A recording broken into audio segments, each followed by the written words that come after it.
Good morning. Ngasigi thangja numit ko thangja numit ki card ki message happy tayong minarase thangja numit ahambada thangja gi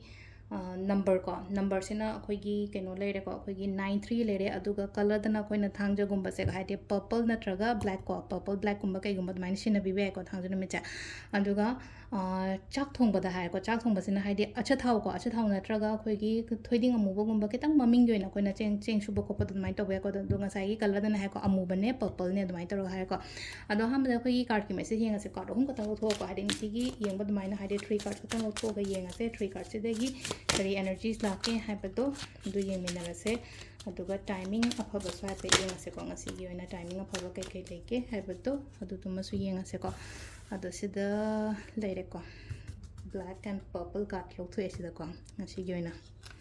card number 1 card number 2 card number 3 ko ahamba anishuba ahumsuba ko haji first card khan banga yenga se ko adi first card khan banga gi oina silai se ko hamba gi lai se ko silai se king of cups and lai ko king of cups la ko matam da kamaina tawge ha kan se da koina aina chatke aina tawge aina khaliba poto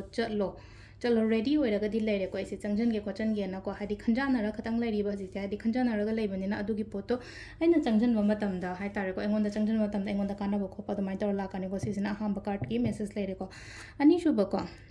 shuba sina selai se ko akhoi gi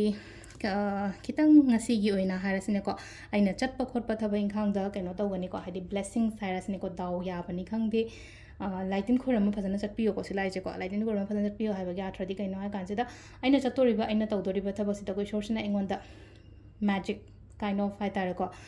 magic haiba ga ata engonda blessings kumba engonda bor gumba phajana pibi ba copy ba mai taro oi ko sisina ko yi number 2 khan ba yi oina ore ko number 3 khan ba ngai yenga se ko number 3 gi oina lai se ko silai ko 3 ones like ko 3 ones la ko matam sida ngairaga leiriba pot harsina koina haide ko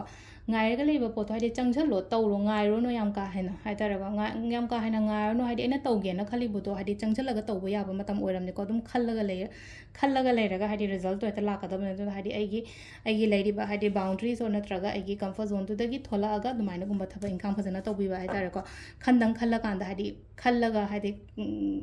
chak se haidi chak la me na dang khallaga